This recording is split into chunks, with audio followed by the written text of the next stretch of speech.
Kaixo, ongi etorria. Pentsa dezagun eskatzen digutela funtzio kuadratiko honen adierazpen grafikoa egitea. Orduan, gutxienez 4 puntu hauek jarri beharko genituzke. Erpina, simetria ardatza, ebakidura puntuak eta balio taula. Eta gero hori grafiko batean adieraziko dugu. Hasiko gara erpinarekin. Hortarako badakizu formula zein den, ezta? Isa berdin, minus b, zati, b bider a. Atako ditugu orduan A, B, C zeintzu diren, badakizu dela A. Minus B, B da lau, eta C da iru. Gogoratu, desordenatua beren badude, nerego pausua zein den, ordenatzea. Ordezkatuko ditugu orduan, minus B, horrek esan nahi du, lauren aurkakoa jarriko diogu minus. Zati, B bider A, B bider minus B. Hau da, minus lau, B bider minus B, minus lau, eta hau da bat. Jarriko dugu isa berdin bat. Hori zer da? Simetria ardatza. Isa berdin bat, ja itxi batera. Erpinaren puntua definitzeko falta zaigu iaren balioa isa bat dugulako. Orduan egingo dugu isaren ordez jarriko dugu bat.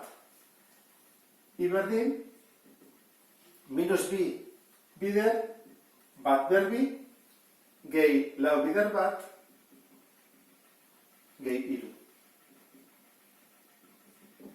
Bat berbi da bat, beraz, minus bi, lau bider bat lau, gehi iru. Hau da, zazpi, kenbi, bost. Puntu aurkitu dugu, erpina da, bat bost. Galdera da, zer da, maximoa edo minimoa? Zer da? Minusa ez da? Minusa baldin bada, badakizu, horla defola. Ordan zer da? Maximo bat izango da. Jarriko du hemen, maximoa. Orduan, erpina badugu, maximoa dela badakigu, simetria ardatza aurkitu dugu, orain ebakidura puntuak. Ebakidura puntuak aurkitzeko badakizu jarri dela edo isa berdin 0 edo i berdin 0. Goazen banan-bana egitera. Isa berdin 0. Horrekin ikusiko dugu ordenatua non ebakitzen duen. Horrezkatuko dugu. I berdin minus bi 0 berbi gehi lau bider 0 gehi iru. Hau da 0, orduan i da iru. Zein ebakidura puntu bat? 0, iru. I ardatza 0, iru puntuan, ez da? Lehenengo aurkitu dugu. Orain, isa ardatza non ebakitzen duen ikusi behar dugu. Hortarako zer egin behar dugu? I berdin 0 jarri. 0 berdin, minus bi, gehi lau isa, gehi iru. Atea dugu leheno ABC zeintzu diren, orduan, formula jarriko dugu. Isa berdin. Minus B da lehenengo, guartzen zait, ez da? Minus lau. Gehiken. B berbi. Lau bider lau, amasi. Ken. Lau bider A bider C. Duzatuko tau. Eta behan, B bider A. B bider minus B. Minus lau, gehiken, erro barrukoa kalkulatuko dugu. Minus lau bider minus bi, plus sortzi. Sortzi bider iru, 24. Amasei gehi 24, berrogei. Ez da zertza. Minus lau da. Zer egin barko dugu? Ba, bi modu daude. Esango zut, bi moduak zeintzu diren, eta ea zeintzuz daizun errexagoa. Bada, hobeagoa bestea baina. Izan eteke, isak balio du. Guk ezen dugu amartarra kalkulatu, ez izatekelako zehatzea izango. Zamaki erreala hau da. Orduan, izango letzake. Minus lau, gehi, berrogei erroa, minus lau, eta i 0. Oida, puntu bat, eta beste izango letzake, minus lau, ken, berrogei erroa, zati minus lau, 0. Hau da, bi puntuak. Gerta daiteke, hau baina sinpleagoa jartzea. Hori nola lortzen da? Hori ikasi dugu, errepasatu ezagun. Berrogei deskomposatuko dugu. Nola gelditzen da? 10 bider lau. Horra izango ditzake. 10 bider lau, zati minus lau. Eta lauen dezakegu. Badakizu, nik horrela baldin badut, hau indetekela. Banatu daitezke biak. Eta lauren erroa da bi. Horrean, bi ata daitezke bi oso. Geldituko ditzea duke. Minus lau, gehiken bi erroa 10 zati minus lau. Horrendik ez dugu erabat simplifikatu. Zerbait egin daiteke. Faktore komuna ata daiteke bietan, bi. Orduan, ateazko dugu minus bi, arrexago dela. Minus lau, zati minus bi, da bi, gehiken, eta bi ate egin dugu honean. Orduan, geditzen zaigu bakarrik, erroa 10. Eta bian, deskomposatzen badugu, lehen bezala, uste badugu, begira ze gertatzen den. Kendu ezaket. Orduan dut, bi gehiken, 10 erroa, zati bi. Eta hau, simpleagoa da, beste hau baino.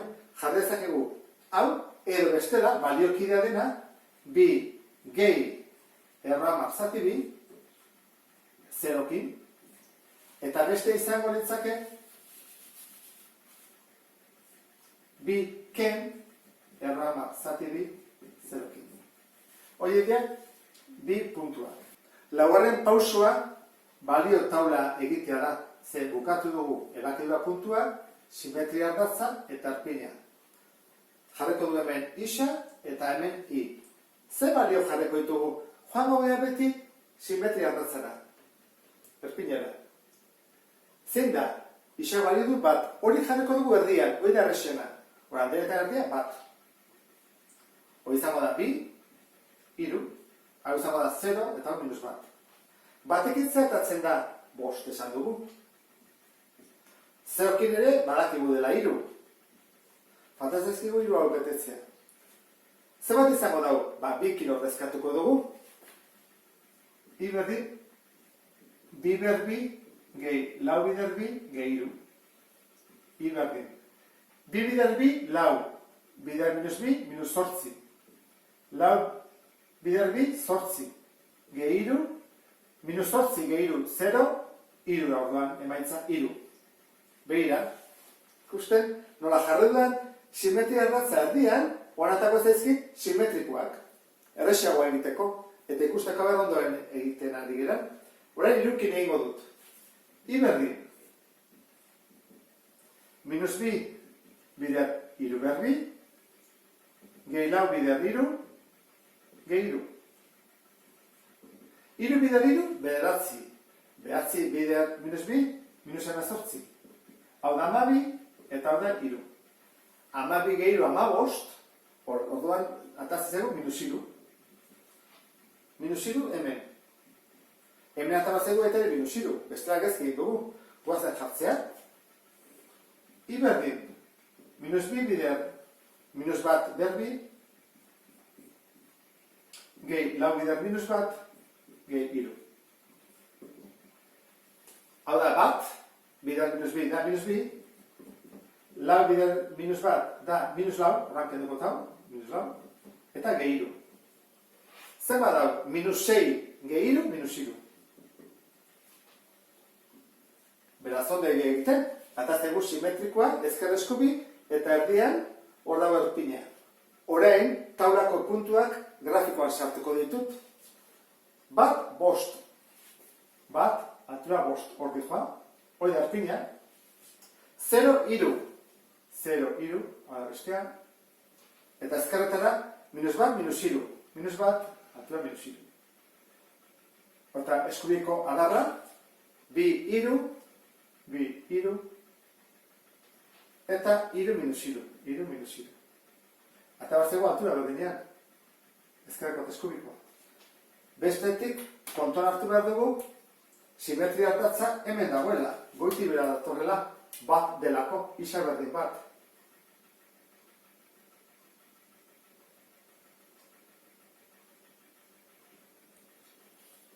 Hiru ebakidura puntuak ere adierazten behar ditut, bat badago jarrita. I ardatza ebakitzen duen puntua, baina beste biak ez, Ordan, kalkulagailuekin jakiko dut, hau zenbat den, bestela, nik ez dakit non kokatu, ez da? 2,48,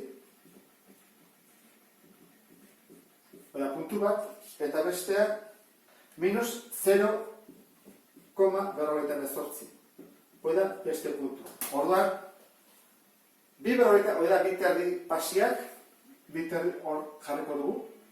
Oida, emakidura puntu bat, eta besteak, minus 0,48 da, erdia gutxi gora bera. Orduan, puntu guzti hauekin, orain bai, elkartu dezaketela, ez da? Zango naiz horrela, hemendik, horrela, hemen buelta ematen dut, erpinean, hasten naiz berakorra izaten, berakorra, eta zaigu, ez oso ondo, baina zuk ulertzeko nola egiten den.